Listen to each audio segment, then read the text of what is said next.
कहानी की शुरुआत होती है 13वीं सदी में, जब हालात बहुत खराब थे। एक खतरनाक बीमारी जिसे लोग ब्लैक डेथ कहते थे पूरे इलाके में फैल गई थी और अनगिनत परिवार तबाह हो गए थे। ये बीमारी कोई हादसा नहीं थी, इसे खुद विच क्वीन ने फैलाया था। अपने खोए हुए लोगों का बदला लेने के लिए अब कुछ नाइट्स ने एक खतरनाक मिशन शुरू किया ताकि उस विच क्वीन को रोका जा सके। लेकिन लड़ाई में एक एक करके सब नाइट्स मारे गए क्योंकि विच क्वीन का डार्क मैजिक बहुत ज्यादा ताकतवर था। आखिर में बस एक ही नाइट बचा, कॉल्डर। उसने अपनी हिम्मत और स्किल्स से विच क्वीन को हरा दिया, लेकिन मरने से पहले उसने कॉल्डर को एक बहुत ही ताकतवर श्राप दिया। उसने कॉल्डर के दिल में छुरा घोंप दिया और उसे हमेशा के लिए जीने की सजा दी। अब कॉल्डर इमॉर्टल हो गया था, हमेशा के लिए जिंदा और हमेशा के लिए मॉन्स्टर से लड़ने को मजबूर। सदियों बीत गए और कहानी मॉडर्न टाइम्स में आ जाती है। कॉल्डर अब एक प्लेन में सफर कर रहा होता है जब अचानक एक जबरदस्त स्टॉर्म आ जाती है, लेकिन ये कोई आम स्टॉर्म नहीं थी। कॉल्डर को जल्दी समझ आ जाता है कि इसमें मैजिक का हाथ है। जब वो इधर उधर देखता है तो उसे एक लड़की दिखती है जो बहुत अजीब तरीके से बर्ताव कर रही थी। उसके हाथ में एक छोटा आयरन पीस और एक कप ऑफ वाटर था। कॉल्डर उसके पास जाकर बैठता है और उसकी मौजूदगी से लड़की नर्वस हो जाती है। वो तुरंत कॉल्डर को पहचान लेती है। वो लेजेंडरी विच हंटर है जिससे हर डार्क मैजिक करने वाला डरता है। बिना कोई वक्त गंवाए लड़की उसे एक छोटा सा पैकेट देती है जिसमें 3 ग्लोइंग स्टोन्स होते हैं। कॉल्डर उन स्टोन्स को ध्यान से देखता है और बताता है कि ये मैजिक स्टोन्स मौसम को कंट्रोल करते हैं और जो स्टॉर्म बाहर है वो इन स्टोन्स के इकट्ठा होने की वजह से है। तूफान रोकने के लिए कॉल्डर बड़ी सावधानी से उन स्टोन्स को अलग करता है और जैसे ही वो ऐसा करता है स्टॉर्म गायब हो जाती है और आसमान फिर से शांत हो जाता है। न्यूयॉर्क पहुंचने पर कॉल्डर का स्वागत एक प्रीस्ट करता है जिसे लोग 36वें डोलन के नाम से जानते हैं। पिछले 800 सालों से डोलन वो प्रीस्ट्स हैं जो कॉल्डर की मिशन में मदद करते आए हैं। ये सब एक एंशिएंट ग्रुप का हिस्सा है जिसे order of the x and the cross कहा जाता है। ये सीक्रेट ग्रुप ये सुनिश्चित करता है कि ह्यूमंस और विचेस के बीच शांति बनी रहे। विचेस को आजादी से जीने दिया जाता है, बस एक शर्त पर कि वो लोगों को नुकसान न पहुंचाए। 36वें डोलन कैल्डर को बताता है कि वो अब रिटायर कर रहा है। 25 साल की सेवा के बाद उसने अपना उत्तराधिकारी चुन लिया है, 37वें डोलन, जो अब आगे का काम संभालेगा। अपनी लॉयल्टी और डेडिकेशन के लिए कॉल्डर उसे फेयरवेल गिफ्ट के तौर पर एक बहुत ही कीमती पेन देता है। वाई उसी रात 36वें डोलान अपने ऑफिस में 37वें डोलान के साथ भविष्य के बारे में बात करता है। जब छोटा प्रीस्ट बाहर जाता है कोई शैडो में छिपा रहस्यमय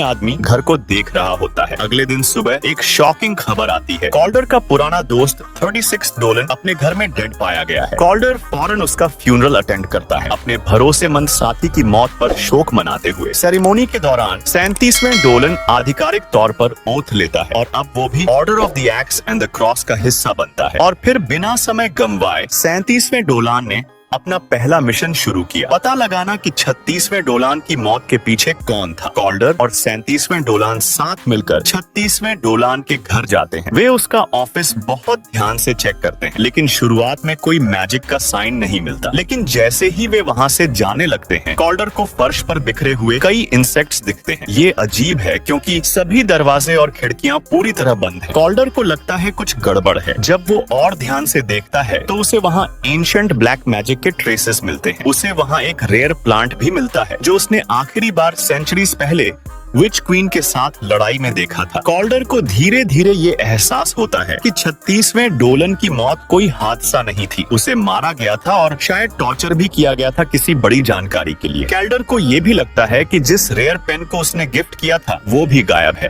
अब शक की सुई 37वीं डोलान पर जाती है क्योंकि वो आखिरी इंसान था जिसने 36वें डोलान को जिंदा देखा था। कॉल्डर उसका हाथ पकड़ता है और देखता है कि उसमें गहरे बर्न मार्क्स हैं। 37वें डोलन बताता है कि बचपन में जब वो सिर्फ 5 साल का था उसकी फैमिली एक भयानक फायर में मारी गई थी और वो आग विचेस ने लगाई थी। उसी वक्त कॉल्डर ने उसे बचाया था। तब से ही उसने तय कर लिया कि वो एक डोलन बनेगा और कॉल्डर की मदद करेगा ब्लैक मैजिक से लड़ने में। इसके बाद दोनों एक छोटे डाइनर में जाते हैं जहां इन्वेस्टिगेशन से पता चलता है कि वो जगह एक अंधा जादूगर मैक्स चलाता है जो मैजिक से कस्टमर्स को अट्रैक्ट करता है। कॉल्डर उसे वो रेयर प्लांट दिखाता है और मैक्स अपनी स्मेल सेंस से उस पर कुछ पहचान लेता है। वो उसे कुछ जानकारी देता है। कॉल्डर को अंदेशा होता है कि मिशन बहुत खतरनाक होने वाला है, इसलिए वो 37th डोलन को वापस भेज देता है और अकेले इन्वेस्टिगेशन जारी रखता है। अगला सीन शुरू होता है एक छोटे बच्चे से जो जमीन पर गिरे हुए स्वीट्स के पीछे पीछे चलता है और एक हिडन जगह पर पहुंचता है।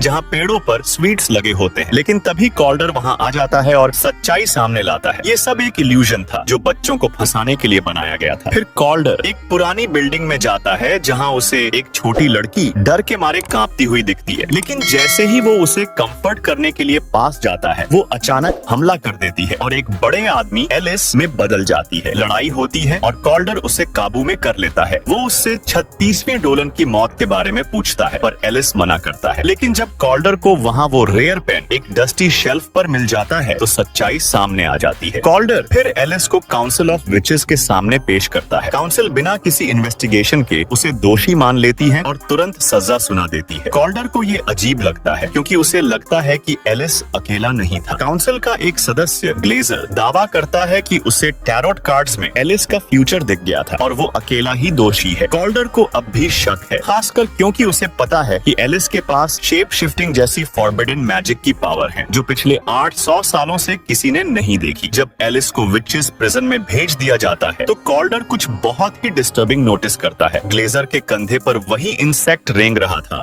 जो उसने 36वें डोलान के ऑफिस में देखा था। कैल्डर को अब पूरा यकीन हो जाता है कि कुछ बहुत बड़ा गड़बड़ है। वो भागता हुआ फनरल होम पहुंचता है और अपने पुराने दोस्त के कॉफिन को खोलता है। वहाँ वो एक छोटा सा एक्सपेरिमेंट करता है और शॉकिंग ट्रूथ सामने आता है। 36वें डोलन सच में मरा नहीं है। वो एक बहुत ही ताकतवर ब्लैक मैजिक स्पेल के अंदर फंसा हुआ है जो तब तक नहीं टूटेगा जब तक उसे करने वाली विच मारी न जाए। लेकिन एक बड़ी दिक्कत है, उसके पास सिर्फ 2 दिन है। अगर वो विच मारी नहीं गई तो 36वें डोलन सच में मर जाएगा। कैल्डर जब बॉडी को ध्यान से चेक करता है तो उसे 36वें डोलन की उंगली पर एक छोटा सा कट दिखता है। उसे शक होता है कि शायद उसके दोस्त ने कोई सीक्रेट मैसेज छोड़ा है जो विच की नजर से बच गया हो। फिर कॉल्डर 36 डोलन के ऑफिस लौटता है और उसका जर्नल पलटने लगता है। वहाँ उसे कुछ वर्ड्स ब्लड से मार्क किए हुए मिलते हैं, शायद उस दिन की कोई इम्पोर्टेंट बात, लेकिन उसे याद करने में दिक्कत हो रही होती है। फिर वो आंसर्स के लिए एक स्पेशल बार जाता है जहाँ मैजिकल पोशंस बनाई जाती हैं। उस बार की मालिक है क्लोए, जो शायद उसकी मेमोरी अनलॉक करने में मदद कर सके। जब कॉल्डर उससे मेमोरी पोशन मांगता है तो पहले तो क्लोए मना कर देती है क्योंकि उसे विच हंटर की मदद करना पसंद नहीं। लेकिन जब कॉल्डर उसे बिजनेस बंद करने की धमकी देता है तो क्लो को मजबूरी में मदद करनी पड़ती है। जैसे ही पोशन असर करने लगता है, कॉल्डर खुद को उस मोमेंट में पाता है जब उसने विच क्वीन को मारा था। लेकिन इससे पहले कि वो कुछ इम्पोर्टेंट याद कर पाए, एक और हमला होता है। एक आदमी जिसका नाम है बल्ताजार अचानक हमला करता है। बल्ताजार जल्दी से कॉल्डर की गर्दन में कोई मिस्टीरियस सब्सटेंस इंजेक्ट कर देता है जिससे कॉल्डर बहुत कमजोर हो जाता है। वो अभी भी मेमोरी पोशन के असर में होता है और उसे लड़ने में बहुत मुश्किल हो रही होती है। बल्ताजार को अंदेशा होता है कि कॉल्डर अगर अपनी मेमोरी रिकवर कर लेता है तो सब कुछ जान जाएगा। इसलिए वो क्लो के सारे प्लांट्स जला देता है ताकि वो फिर से कोई पोशन न बना सके। बल्ताजार के जाने के बाद क्लोए दौड़ती है और कॉल्डर को होश में लाने की कोशिश करती है, लेकिन जब तक कॉल्डर पूरी तरह जागता है, बल्ताजार वहाँ से गायब हो चुका होता है। क्लोए बहुत गुस्से में होती है और कॉल्डर को अपनी दुकान के जलने का जिम्मेदार ठहराती है। अगली सुबह क्लो खुद को कॉल्डर के घर में पाती है। वो अभी भी बल्ताजार की रिसर्च में खोया हुआ है। वो फिर से क्लो से माफी मांगता है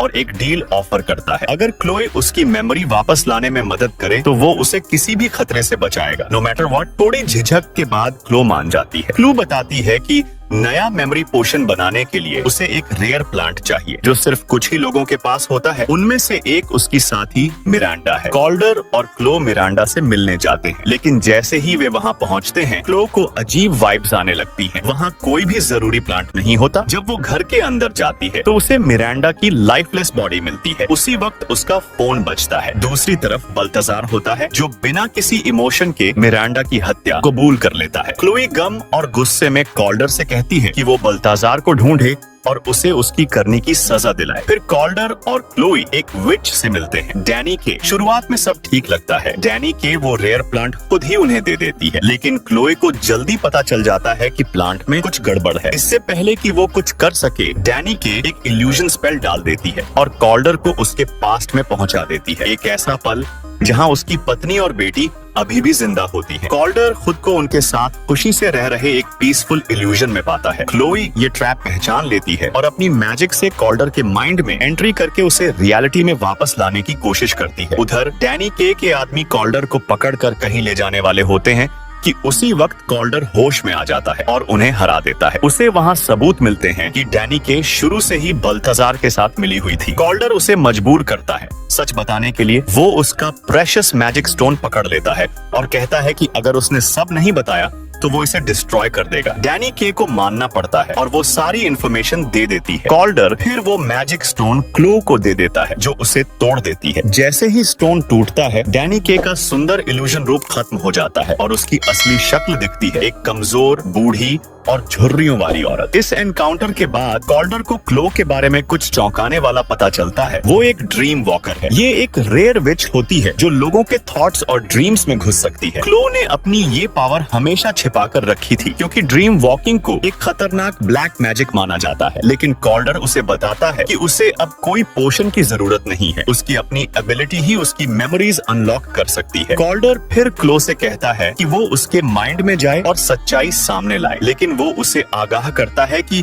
इसमें बहुत बड़ा रिस्क है। क्लो थोड़ी देर सोचती है और फिर कॉल्डर की मदद करने का फैसला कर लेती है। क्लो अपनी ड्रीम वॉकिंग की स्किल से कॉल्डर के माइंड में जाती है और एक छिपी हुई मेमोरी खोलती है। वहाँ कॉल्डर को एक बहुत चौंकाने वाली सच्चाई पता चलती है। वो अकेला नाइट नहीं था जो बचा था, कुछ और नाइट्स अब भी जिंदा हैं, जिनमें से एक है फर्स्ट डोलन, वही जिसने सबसे पहले विच क्वीन का हार्ट खोजा था। जब फर्स्ट डोलन उस हार्ट को डिस्ट्रॉय करने वाला था तो उसने एक डरावनी चीज देखी। वो हार्ट किसी तरह कॉल्डर की लाइफ से जुड़ा हुआ था। अगर हार्ट डिस्ट्रॉय किया जाता तो कॉल्डर भी मर जाता। कॉल्डर को बचाने के लिए फर्स्ट डोलन और order of the x and the cross ने एक बहुत बड़ा फैसला लिया। उन्होंने वो हार्ट छिपा दिया और उसकी लोकेशन कभी किसी को, यहाँ तक कि कॉल्डर को भी नहीं बताई। अब जब ये सच्चाई सामने आती है, कॉल्डर सीधे 37वें डोलन के पास जाता है और पूरे सच की डिमांड करता है। 37वें डोलन मानता है कि ऑर्डर ने कॉल्डर को प्रोटेक्ट करने के लिए ये सीक्रेट रखा। अब वो दोनों मिलकर पीसेस जोड़ते हैं। उन्हें समझ आता है कि 36वें डोलन पर हमला इसलिए किया गया था क्योंकि उसे उस हार्ट की लोकेशन पता थी। उसे तब तक टॉर्चर किया गया जब तक उसने उस जगह का पता नहीं बताया। अब कॉल्डर और 37वीं डोलन इस कंक्लूजन पर पहुंचते हैं। बल्थाजार का अल्टीमेट प्लान है विच क्वीन को दोबारा जिंदा करना। कॉल्डर फिर एक एंशिएंट मैप ढूंढता है जहां उस जगह का निशान होता है, वही जगह जहां उसने 800 साल पहले विच क्वीन को मारा था। वो वहां अकेले जाने की तैयारी करता है। 37वें डोलन और क्लो को पीछे छोड़कर उधर बाल्टाजार अंधे मैक्स को पकड़ लेता है और उसे एक पेड़ से बांध देता है। फिर वो विच क्वीन का हार्ट लेकर वहां आता है और उसे जमीन में गाड़ देता है, मैक्स की बॉडी को उस जमीन की फर्टिलाइजर बनाने के लिए। जैसे ही वो हार्ट जमीन में जाता है, जड़ें निकलने लगती हैं और मैक्स का पूरा शरीर ढकने लगता है। कॉल्डर अंत में उस जगह पहुंचता है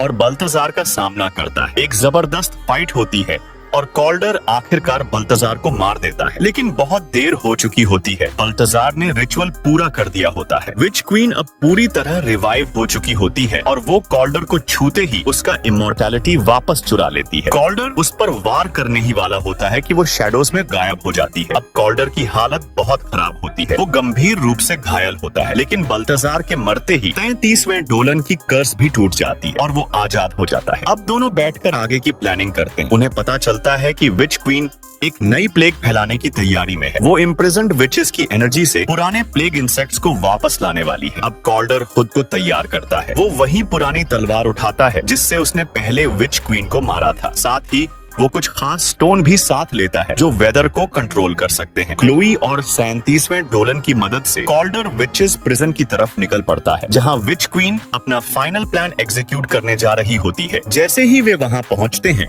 एक डरावना सीन दिखाई देता है जिसमें विच काउंसिल के सभी गार्ड्स मारे जा चुके होते हैं। अंदर विच क्वीन ने सभी इम्प्रिजन्ड विचेस को एक जादुई बैटरी की तरह इस्तेमाल करना शुरू कर दिया होता है, जिससे वो एक नई खतरनाक प्लेग फैलाना चाहती है। कॉल्डर तेजी से एक्शन में आता है। वो एलिस को आजाद करता है जो इस रिचुअल में एक की फिगर था। वो क्लोए को इंस्ट्रक्ट करता है कि वो एलिस के सबकॉन्शियस में घुसकर विच क्वीन का उसके साथ मेंटल कनेक्शन तोड़ दे। इससे उसका प्लान टेम्पोररीली रुक जाएगा। क्लोई अपना काम करने लगती है और 37वां डोलन उसे प्रोटेक्ट करता है। उधर कैल्डर का सामना होता है जेल के गार्डियन मॉन्स्टर से। वो तेजी से आगे बढ़ता है ताकि एलिस को फिर से पकड़ सके, लेकिन कॉल्डर पूरे दम के साथ फाइट करता है और आखिर में उस मॉन्स्टर का हार्ट निकालकर उसे डिस्ट्रॉय कर देता है। क्लो तब तक एलिस के माइंड में घुस चुकी होती है और उसे मेंटल तौर पर गिरा देती है, जिससे उसका फिजिकल शरीर भी मर जाता है और रिचुअल टूट जाता है। इसके थोड़ी ही देर बाद कॉल्डर का फिर से सामना होता है विच क्वीन से और एक भीषण फाइट शुरू होती है। कॉल्डर दिखाता है कि उसकी ह्यूमैनिटी उसे कमजोर नहीं बनाती। वो पूरी स्किल और कॉन्फिडेंस से लड़ता है, लेकिन तभी सब कुछ बदल जाता है। 37वें डोलन सामने आता है और क्लो को होस्टेज बनाए खड़ा होता है और फिर एक शॉकिंग ट्रुथ सामने आता है। वो कैल्डर से बदला लेना चाहता है क्योंकि कॉल्डर ने कभी उसके पेरेंट्स को मारा था। हालांकि वो खुद किसी तरह का मैजिक नहीं कर सकता था, लेकिन उसकी नफरत बहुत गहरी थी। वो कॉल्डर पर गोलियां चलाता है, जिससे कॉल्डर जमीन पर गिर जाता है, बेहोश और ऑलमोस्ट मर चुका। विच क्वीन फिर क्लोए की तरफ बढ़ती है और अपनी डार्क पावर से